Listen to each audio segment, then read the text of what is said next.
in which our protagonists, Anna and Levine, finally meet, and in which one of their tales comes to an end.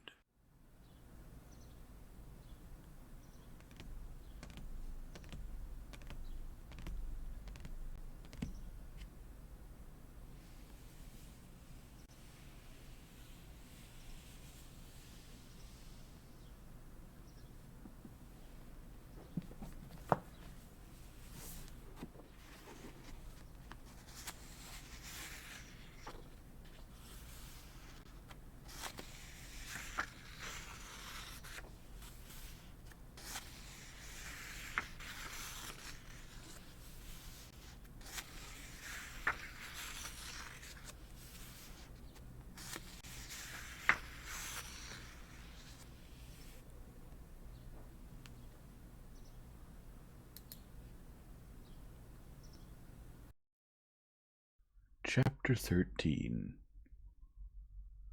There are no conditions in which a person cannot grow accustomed, especially if he sees that everyone around him lives in the same way. Levine would not have believed 3 months earlier that he could fall peacefully asleep in circumstances such as he was in now, that living an aimless, senseless life, a life also beyond his means, after drunkenness, he could not call what had happened at the club by any other name, an awkward friendliness shown to a man with whom his wife had once been in love, and a still more awkward visit to a woman who could be called nothing other than fallen, and having been attracted to that woman, thus upsetting his wife, that in such circumstances he could fall peacefully asleep. But under the influence of fatigue, a sleepless night, and the wine he had drunk, he slept soundly and peacefully. At 5 o'clock he was awakened by the creak of an opening door. He sat up and looked around. Kitty was not in bed beside him, but there was a light moving behind the partition, and he heard her steps. What is it?" he asked, half awake. "Kitty, what is it?" "Nothing," she said, coming from behind the partition with a candle in her hand. "Nothing. I wasn't feeling well," she said, smiling with an especially sweet and meaningful smile.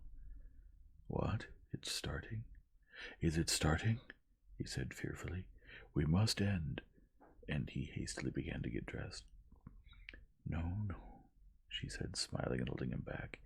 "It's probably nothing. I just felt slightly unwell. But it's over now." And coming to the bed, she put out the candle, lay down, and was quiet, though he was suspicious of that quietness, as if she were holding her breath, and most of all of the expression of special tenderness and excitement with which she had said nothing to him as she came from behind the partition.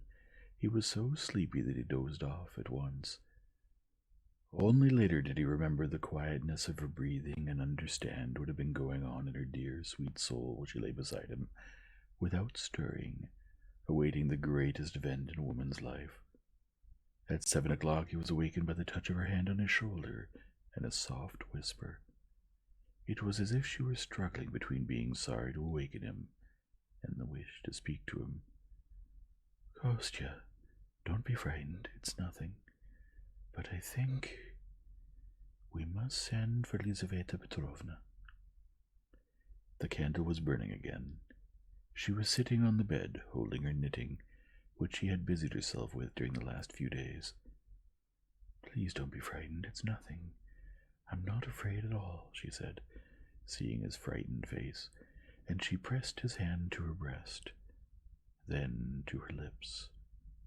He hastily jumped out of bed, unaware of himself, and, not taking his eyes off her, put on his dressing gown and stood there, still looking at her.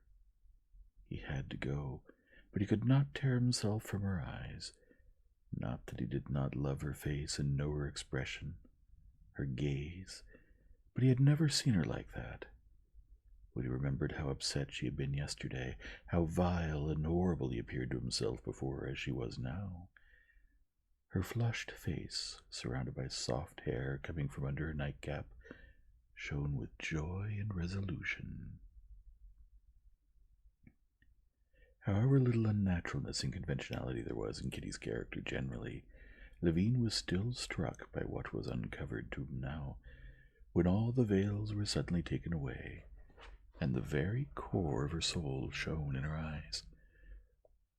And in that simplicity and nakedness she, the very one he loved, was still more visible. She looked at him and smiled, but suddenly her eyebrows twitched. She raised her head and, quickly going up to him, took his hand and pressed all of herself to him, so that he could feel her hot breath on him. She was suffering, and seemed to be complaining to him of her suffering, and by habit, in the first moment, he thought that he was to blame. But there was a tenderness in her eyes that said she not only did not reproach him, but loved him for these sufferings. If it's not I, then who is to blame for this? He thought involuntarily, looking for the one to blame in order to punish him. But there was no one to blame. No one was to blame. But then was it not possible simply to help her? To free her? But that too was impossible. It was not needed. She suffered, complained, and yet triumphed in these sufferings, and rejoiced in them, and loved them. He saw that something beautiful was being accomplished in her soul, but what? He could not understand. It was above his understanding. "I've sent for Mamma, and you go quickly for Lizaveta Petrovna. Kostya, never mind. It's over." She moved away from him and rang the bell. "Well, go now. Pasha's coming. I'm all right."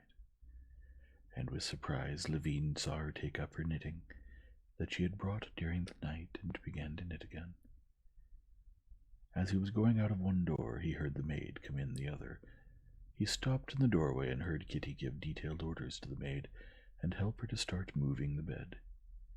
He got dressed, and while the horse was being harnessed, since there were no cabs yet, again ran to the bedroom, not on tiptoe but on wings, as it seemed to him. Two maids with a preoccupied air were moving something in the bedroom. Kitty was walking and knitting, quickly throwing over the stitches as she gave orders. "I'm going for the doctor now. They've sent for Lizaveta Petrovna, but I'll call there too. Do we need anything else?" "Ah, yes. Shall I send for Dolly?" She looked at him, obviously not listening to what he was saying. Yes, go, she said quickly, frowning and waving her hand at him. He was going into the drawing-room when he suddenly heard a pitiful, instantly fading moan from the bedroom. He stopped and for a long time could not understand. "Yes, it's she," he said to himself, and clutching his head, he ran down the stairs. "Lord, have mercy. Forgive us. Help us," he repeated, words that somehow suddenly came to his lips. And he, an unbeliever, repeated these words not just with his lips.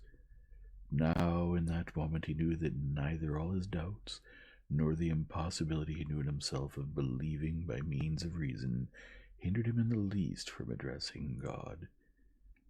It all blew off his soul like dust. To whom was he to turn, if not to him in whose hands he felt himself, his soul, and his love to be? The horse was still not ready, but feeling in himself a special stamina of physical powers and of attention to what he was going to do, so as not to lose a single minute, he started on foot without waiting for the horse, telling Kuzma to catch up with him. At the corner he met a speeding nightcab. In the small sleigh sat Lizaveta Petrovna in a velvet cloak, with a kerchief wrapped round her head. Thank God, he said, recognizing with delight her small blonde face, which now wore an especially serious, even stern expression. He ran back alongside her without telling the driver to stop. "So it's been about 2 hours? Not more?" she asked. "You'll find Pyotr Dmitrich, only don't rush him. And get some opium at the apothecary's." "So you think it may be all right?" "Lord have mercy and help us," said Levine, seeing his horse come through the gate, jumping into the sleigh beside Kuzma. He told him to go to the doctor's.